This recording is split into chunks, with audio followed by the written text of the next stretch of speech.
Hi everyone, my name is Allison Blackwell. I'm an instructional commuting specialist at the Mohawk Regional Information Center. Today I'd like to share with you some features of the Google Classroom mobile application. These will certainly help you out in your classroom when you're using the Google Classroom app on a mobile device, such as a smartphone or a tablet. So a few things I want you to consider is, number one, make sure you download the application ahead of time before you use this. It is available in the Google Play Store as well as the iTunes Store, so very easy for you to utilize. The reason why we want to download the applications is that you have such a unique feature that you can utilize within the app itself.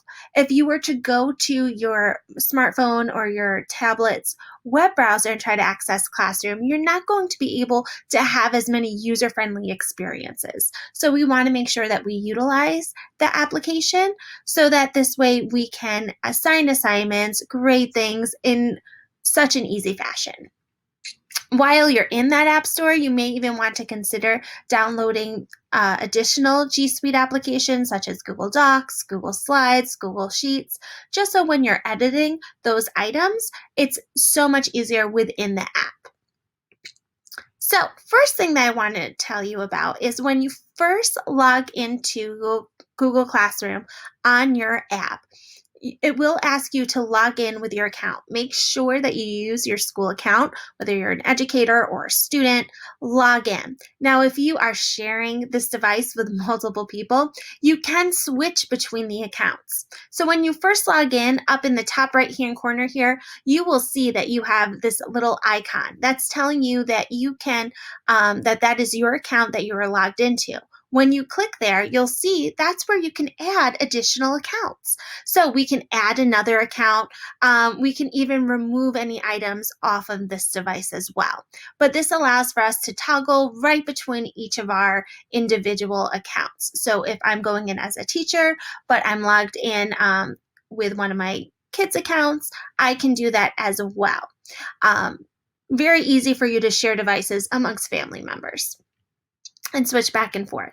Also, if you don't see a class right away, check what account you're logged in as. So another thing is when you log into Google Classroom on your mobile device, you'll notice that the layout of Google Classroom is somewhat different than when you access it on your computer. So I'm going to highlight just a few changes within here. So when you first log in, you'll see that you have the ability to look at all of your classes. So right away, you get a snapshot view as to what classes you are on. You can slide your finger up and down in order to look at those different items. If you need to get to see your classrooms in a whole different light, you can click on the hamburger or the three little lines in the top left-hand corner, and this will allow you to kind of break it down, such as what classes you are teaching versus what ones you're enrolled in as a student or a participant, basically. You also have the ability to look at your Google Calendar right from here, and even your to-do list. So it kind of highlights all of your upcoming assignments that are coming due.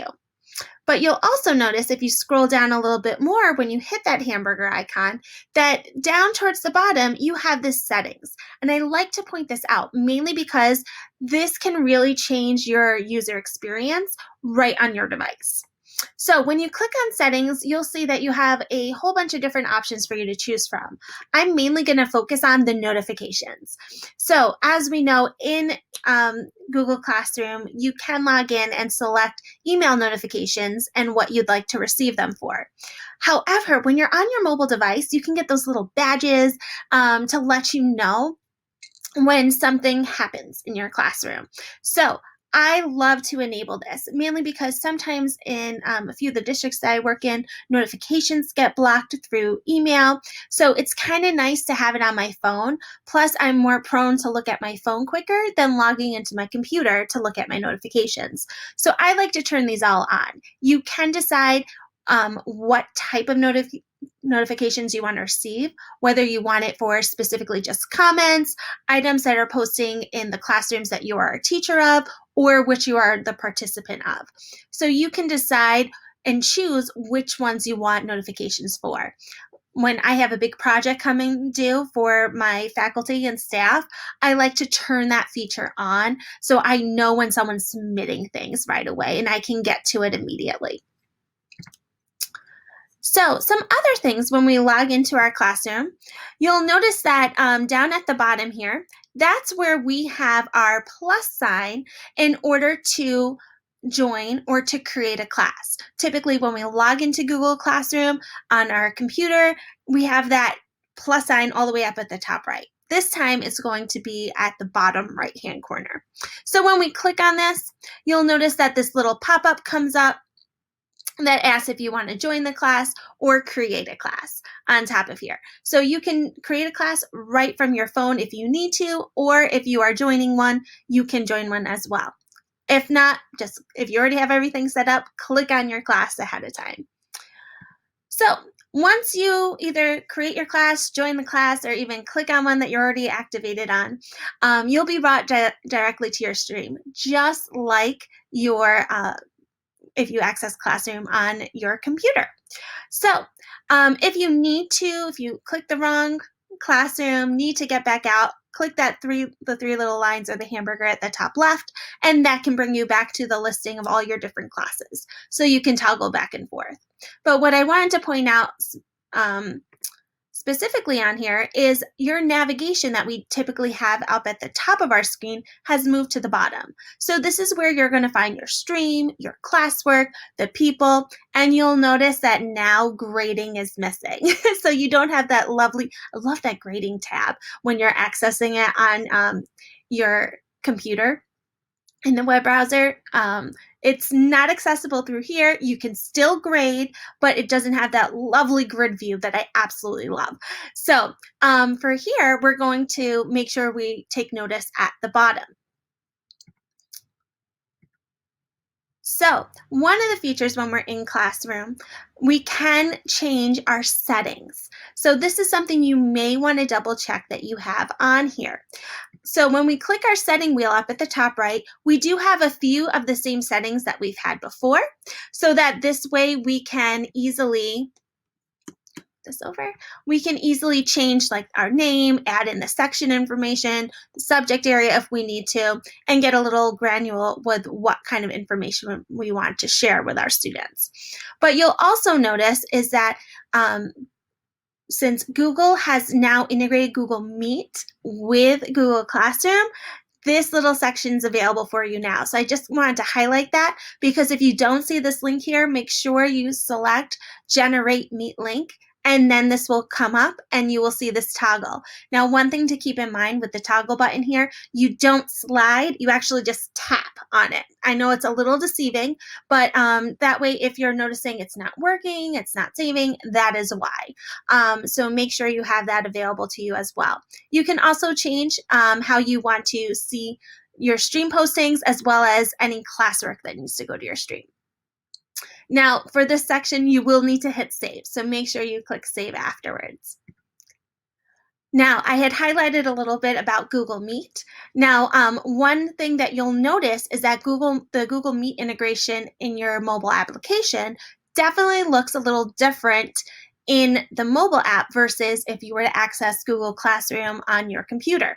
So you'll see our little icon here is now up at the top right-hand corner. So it's replaced with the URL that we would typically find in the banner of our Google Classroom if we're on a website, is now in the top right-hand corner here, but using this symbol. So when we're ready to have our meet, we can click there and join our students, and our students can join us as well within that meet. So for you as well as for your students, this is something where they kind of don't understand that if they're used to clicking on the link here, they need to click on this little button. They're not sure where it goes because it's not really highlighted in any way, shape, or form. So make sure they are aware of this.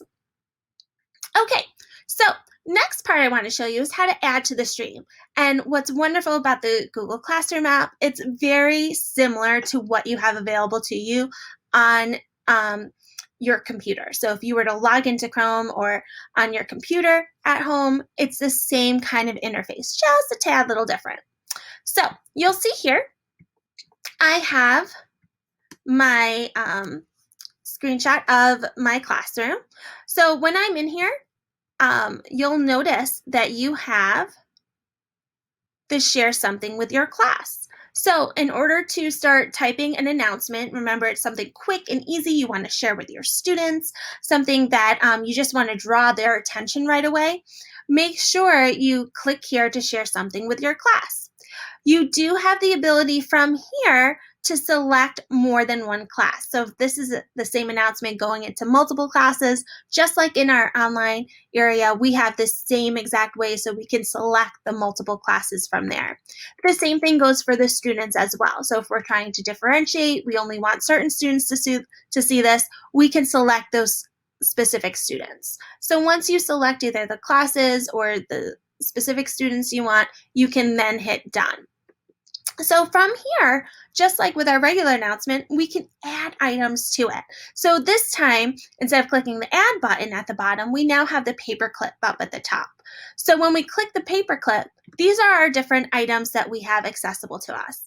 Now, one of my favorites, especially for being on a mobile device, is the using the camera feature, mainly because we have the ability to take snapshots of our students' work and submit it. So if we're thinking from a student perspective, that's a perfect way. Or for some of my teachers, if they want to record themselves just saying a quick hello or explaining directions, that's when we can use that camera feature and record ourselves using our mobile device and put it right in here. This way we don't have to worry about going to additional applications and then bringing it into our drive or uploading it. So much easier to do it right from here. So just wanted you to keep that in mind. You do have the file option as well, and the file option allows for you to grab audio off of your device to put up there, as well as any other documents that you might have stored on there. But same as before, we still can add items from our drive. We can add website links as well as photographs from our device as well. So another thing is, if you don't want to share it right away by clicking that paper airplane, you have these three little dots, and that's where you can decide if you want to schedule it for later, just save changes so that this way you can edit it later on, or you can discard it altogether. But either way, you can hit that paper airplane, and that will send it automatically to your stream. So the next thing I wanted to show you for our section is the classwork section. Our classwork is very similar once again. Instead of hitting the new button up at the top left, we now have that button down at the bottom right-hand corner. So when we select our classwork item, we still have the same exact information that we can share as if we were to go to Google Classroom on our computer. However, the only thing that's missing now is to create a quiz on here. So you can't do that, create a Google form quiz directly on here. But you still have the ability to add assignments, questions, your materials, create your topics, as well as even reuse previous posts from different classes. So what I wanted to highlight here is when you select an assignment, you'll notice that you still have all the same functionality that you did before. So within here, we can now title our assignment, we can award points, we can set due dates, we can even add a topic to it. But we also still have on here the ability to adjust our classes as well as our students too. So when we're in here, we can add in a paperclip. The paperclip option allows for you to add in all of our different items as before. Previously if we go to Google Classroom on our computer, you have just about the same functionality. However, you could create a new document, a new Google Slides on the fly, Google Drawings. Here, you don't have that functionality. You do have to stick with the items that are within your drive, your links. You can use your camera again, as well as upload files directly from your device itself, or even the photos. So just keep that in mind. If you're used to creating a document on the fly within assignments, when you're on Google Classroom on your computer, you're not going to be able to do that when you're in the application on your mobile device. So for example here, let's say I'm creating an assignment and I want to grab something from my drive. What will happen is you'll notice that it now populates down at the bottom here.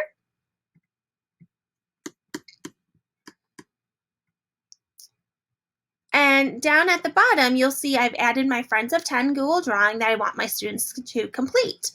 When it uploads, it automatically uploads for the share settings as view only. However, on your application, you can now change those settings. So if I want them to interact with it or put it through the digital copy machine, I now have the ability to click on that eyeball and now change it. So I can still have it so that students can edit edit this file so that everyone's working on that one document together, viewing it, as well as make a copy for each student.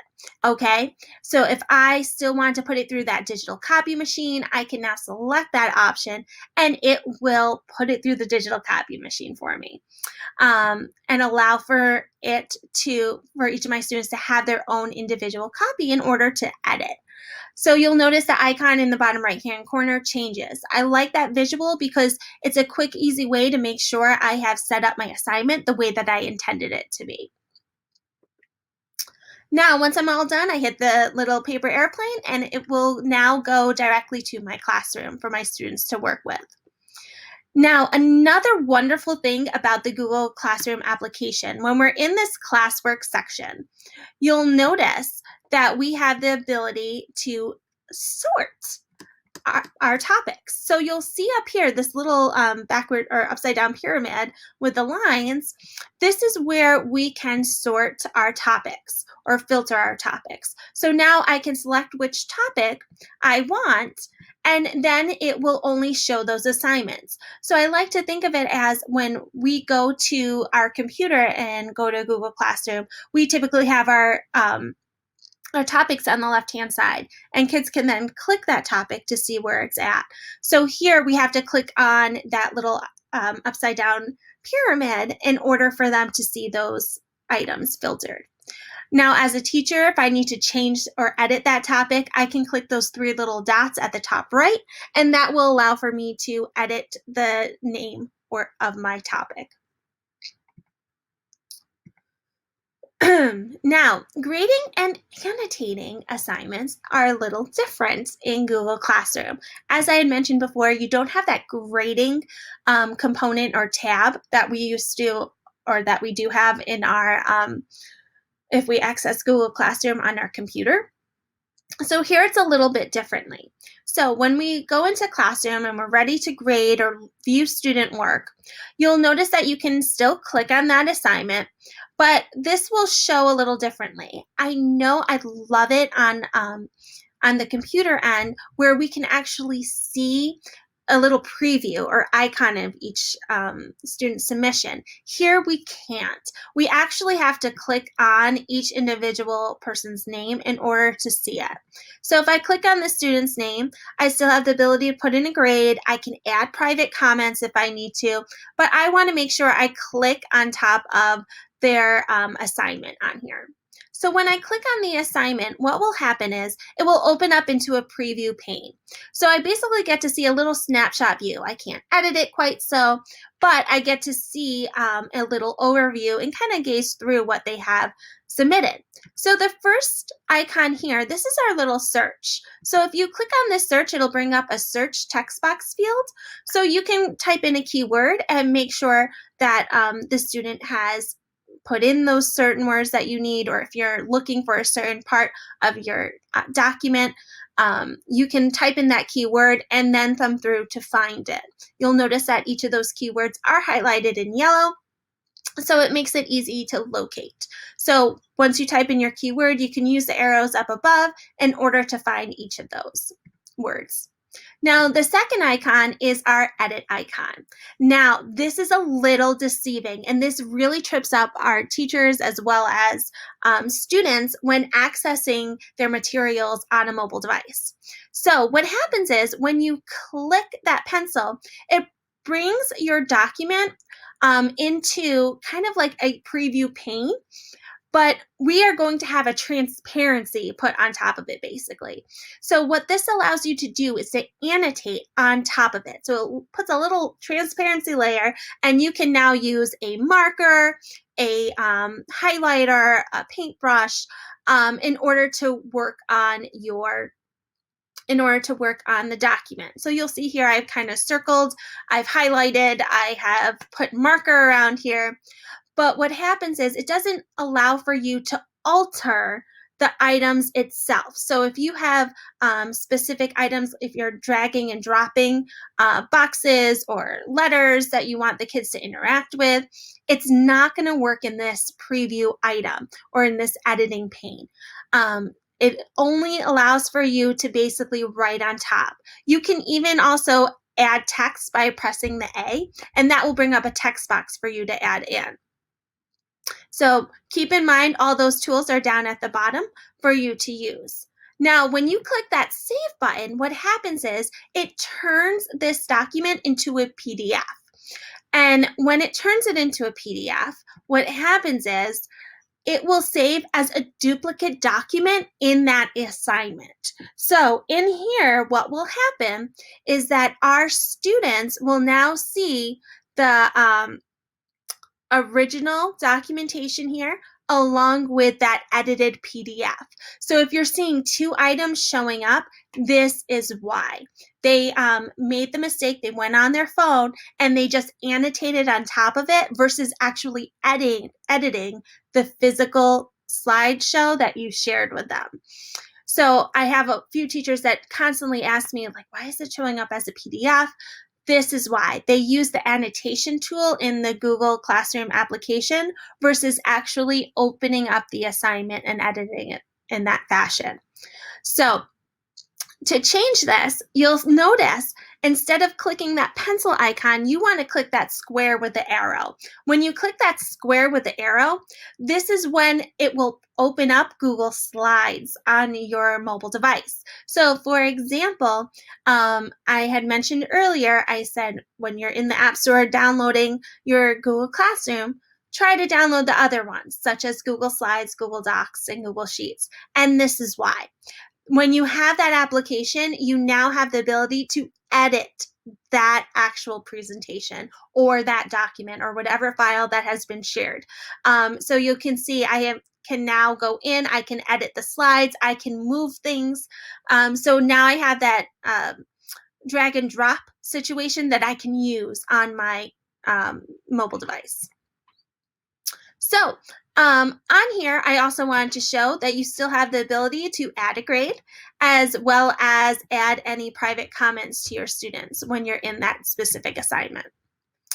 So another item I wanted to share with you is how you can add co-teachers and students to your classroom. And there's one little extra bonus feature part of this section. So when we open up our classroom, we want to head down to that People tab, which is at the bottom right. When we go there, we can add in teachers by clicking the little plus sign up here at the top of our teachers. We can begin to type in the teacher's name and then just select the user's information. Then select invite, and this will invite our teacher to our classroom. The other item is we can add our students. So you'll see here we have the plus student icon, and then once again we can start to add in the student's Google account and then select their name in order for them to show up on here. One thing I do want to notice or show you, you can tell that if you are inviting students versus teachers is up at the top. You can see invite students. So you'll know that you didn't accidentally hit the teacher button or the student button if you're trying to do one or the other in the first place. So one other item that you can do in this people section is that if you click these three little dots, it will allow you to sort your students by first name or by last name. You also have the ability to click on the three little dots by each individual student's name. And what happens is this will allow you to either email the student or remove them from your class as well. So if you have email set up with your students for Google Classroom, this will allow for you to share that email right from here versus going right out to Gmail to contact them. So the extra bonus feature in People is this little student selector icon. So up at the very top right-hand corner, you'll see you have 4 little squares. One's a little tilted. And this brings you to the student selector. This is a cool tool to use if, let's say, you're in a Google Meet with your students and you randomly want to call on people and be a little tech savvy, show off what you're doing. You can hit start, and what happens is it will draw names for you. So this way you can now decide if you want to call on that person. You can even just say if they're absent, so it skips them. Lots of fun to use. Let me just move this over here so you can see. But it'll tell you how many students you've picked, how many are absent, and then you can, of course, reset it at any point in time. But what's great about this is that even when we get back to the classroom, put this on your phone, put it on your iPad that you might have in your classroom. And then when you're trying to call upon kids, here's your little popsicle sticks at it. You get to use it right within Google Classroom. So I just want to highlight a little bit of the student side of things. So on the student side, you'll notice that when I go to bring open an assignment, just move this again. When I go to open up assignment, this looks a little bit different for kids. Instead of going to the right-hand side in order to see your work, it is now going to be at the bottom, and kids tend to look this over. So when they click on the your work down here, that's when they'll be able to see if you put an item through the digital copy machine and they have their own item to work with. So they can then click on that document and then be brought to that actual item in order to use it. So once again, we want to encourage our students to use that square with the arrow so that it opens up into the specific Google application that we want them to fill out.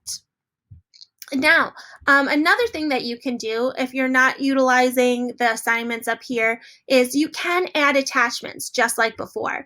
And as I showed earlier, this is where you can add in all your basic features. So an item from your drive, a link from your camera. So if we had those packets and we want to upload that work for the teacher to see right away, they can take pictures really quickly by using this camera feature. However, in this case, if we want a student to create a new document, a new slide, or a new Google Sheet, they can do so, but make sure that you have the app downloaded ahead of time. But one feature that you do have accessible here is that new PDF. So that new PDF button actually will create somewhat like a blank slate for you to work on. So on here, students can use the pen tools as we've had before, and they can annotate a blank canvas. So if you're trying to do something with like math, they can quickly do that on here or sketch out a little drawing real quickly to submit. So it is something that they could utilize, and this would show up as a PDF in their assignment. So one thing I do want to highlight here is that when a student is done, they need to make sure that they click that turn in button. It tells you, it notifies you that you have that they have completed the assignment. But if they need to work on any of their assignment, you'll notice that we have that turn in button has now turned into an unsubmit button. So the unsubmit button, we are going to click in order to make sure that we can now utilize the work. If they do not select that unsubmit button, they're not going to be able to edit their document. So one other thing, when you are putting in grades, students can see their grades in 2 different ways. One is up at the top right-hand corner. There's a little person icon there. When they click there, they have the ability to see a list of all their assignments, what they've turned in, what's been assigned, and any of their grades that have been done on here. They can even see if they turned it in a timely manner as well. The other way is when they go into their assignment, they will now see the work or their grade down at the bottom right-hand corner. So that is basically it of that presentation. You can scan that QR code and you'll be able to see all of the information that I have shared with you today and have access to this presentation. If you have any questions, please feel free to reach out to me. Have a good night.